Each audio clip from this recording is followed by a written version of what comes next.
Photographic कैमरे में उत्तल लेंस का उपयोग होता है, पहला पॉइंट। दूसरा पॉइंट, वस्तु को बड़ा आकार में देखने के लिए घड़ी बनाने वाले उत्तल लेंस का उपयोग करते हैं। जो घड़ी बनाते हैं ना, आपने कभी देखा हो, आपने हम बताया बार रोड के उस साइड देखा हो, एक बुजुर्ग व्यक्ति रहता ना, उसके देखना वो यहाँ आँख में ऐसा लगाएगा कुछ चीज़, कांटे निकालने या कुछ लगाने के लिए लगाएगा ना, वो किसका उपयोग करता? उत्तल लेंस का। किसका लेंस करता? घड़ी बनाने में भी हम उत्तल लेंस का उपयोग कर, क्योंकि नहीं हाथ वाली घड़ी, छोटी वाली तो जैसे कोई दिक्कत नहीं, हाथ वाली घड़ी में छोटी छोटी मशीनें रहती है ना, उसको चेक करने के लिए। ठीक है, सुनो दूसरी बात, सर्च लाइट में जानते क्या लगता है? ढूंढने के लिए कुछ चीज़ें। और दूसरी बात भैया आपका सिनेमा प्रोजेक्टर के में उत्तल लेंस का उपयोग किया जाता है। सिनेमा प्रोजेक्टर जानत कि नहीं जानत? हाँ, सिनेमा प्रोजेक्टर, सिनेमा टाकीज है, उनमें भी प्रोजेक्टर के रूप में पाया जाता है। पर्दा, बड़ी पर्दा रहेगी, यहाँ वो प्रोजेक्टर रखे रहते ना, एक बॉक्स से हाँ, एक डिब्बा नहीं उस जैसा रहता है यार वो। हाँ हाँ हाँ, जो भी ऐसा पर्दे पर दिखाता उसको, तो आपने देखा हो स्टाइप्लेजर देखा, इतना रहता वो, उसमें से एक फॉक्स जाता है और पर्दे पर दिखाया जाता है। हाँ, तो उसमें भी उत्तल लेंस का उपयोग होता है। ठीक है, और तीसरी बात, दूरदृष्टि दोष वाले व्यक्ति को, दूरदृष्टि मतलब उसको दूरदृष्टि जानते क्या गलत? दूर का तो उसको दिख रहा, लेकिन पास का, इसके लिए पास को देखने के लिए या बगल को देखने, पास का देखने के लिए उत्तल लेंस का उपयोग करते। किसका?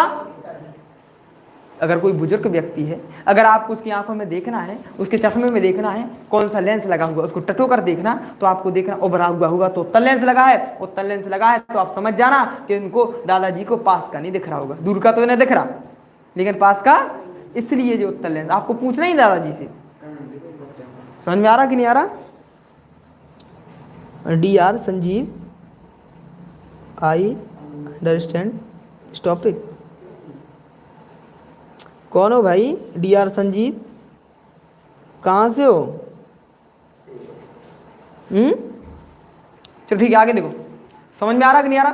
तो देखो भैया, हम कैमरे या फोटोग्राफी में या सिनेमा प्रोजेक्टर के रूप में, इसके बाद हमने बताया अभी आपको दूरदृष्टि दोष के लिए, अगर आंखों में जब दूरदृष्टि दोष, 4 प्रकार के दोष होते हैं आंखों में। कितने प्रकार के होते हैं भैया? 4। एक होता है दूरदृष्टि दोष, एक होता है निकट दृष्टि दोष, एक होता है अविंदुकता, एक होता है भैयापन का कौन सा लास्ट वाला होता है, कौन सा है आपको पता क्या? बताओ। एक दोष होता है अपना, कौन सा होता है?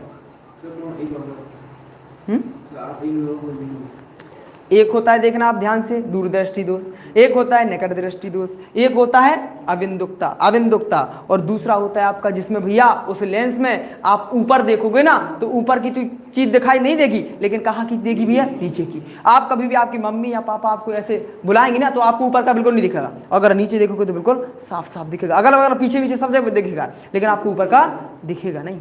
आ रहा समझ में कि नहीं आ रहा? तो सुनो ध्यान से। तो भैया हमने बताया आपको सर्च लाइट में तथा सिनेमा प्रोजेक्ट में उत्तल लेंस का उपयोग होता है। दृष्टि दोष वाले व्यक्ति के चश्मे में भी उत्तल लेंस का उपयोग किया जाता है। आ रहा समझ में कि नहीं आ रहा? अब आ जाओ जल्दी से, अवतल लेंस का उपयोग कहाँ करते हैं? सुनना ध्यान से, अवतल लेंस का उपयोग देखो, जल्दी सुनना, ठीक है? कल हम समझाएंगे, दोबारा से भी समझाएंगे आपको, कोई दिक्कत नहीं है, ठीक है? अब किसका पढ़ना है? अवतल लेंस। किसका पढ़ना भैया? अवतल लेंस। तो देखो अवतल लेंस का उपयोग हम क्या करते हैं, इसमें अभी दूरदृष्टि में कर रहे थे ना, अगर व्यक्ति की आंख में अगर दूरदृष्टि दोष हो गया तो उत्तल लेंस का उपयोग करेंगे। अब लेकिन निकट दृष्टि दोष का मतलब ये होता है पास की चीजें तो दिखाई देती हैं लेकिन दूर की चीजें दिखाई नहीं देती, इसके लिए भैया हम अवतल लेंस का उपयोग करते हैं व्यक्ति के चश्मों में, ठीक है? सुनो आगे, पहला तो ये हो गया। दूसरा, गैलीलियो दूरबीन में आई लेंस के उपयोग रूप में भैया अवतल लेंस का उपयोग करते हैं। गैलीलियो ने भैया जो किसका, दूरबीन के लिए, दूरबीन में भी अवतल लेंस का उपयोग किया था उसने। और एक और है भैया, दूरदृष्टि वाले दोष वाले व्यक्ति के चश्मे में उत्तल लेंस का उपयोग, किसका, अवतल लेंस का उपयोग किया जाता, निकट दृष्टि दोष में। और भैया यह दरवाजे में जासूसी छेद के रूप में भी इसका उपयोग किया जाता था, लेकिन अब नहीं किया जाता है। क्यों? अब तो कैमरे चल गए ना। पहले क्या हो जाता, आपका पूरा गेट है ना, गेट में आपको थोड़ा सा छेद करके हल्का सा, इतना बाहर को कुंडी खटखटा रहा है उसको देखना है कि कौन खटखटा रहा है, तभी तो खोलेंगे ना, तो उसके छेद करके हल्का सा इतना लगाया जाता है। समझ में आ रहा कि नहीं? इसलिए क्योंकि बाहर कौन खड़ा है, वो छोटा सा लगा लेकिन उसको बड़ा करके दिखाया जाता है भीतर। हाँ, शहरों में कहीं भी देखना आप लोग, ठीक है? तो इसका उपयोग, अब तो कैमरे चल गए, वैसे इनका उपयोग हाल फिलहाल नहीं किया जाता दरवाजे में। कोई दिक्कत भैया किसी को? 12th वाले आगे बढ़े, ठीक है? ध्यान से समझना, सुनो आगे। 5 मिनट का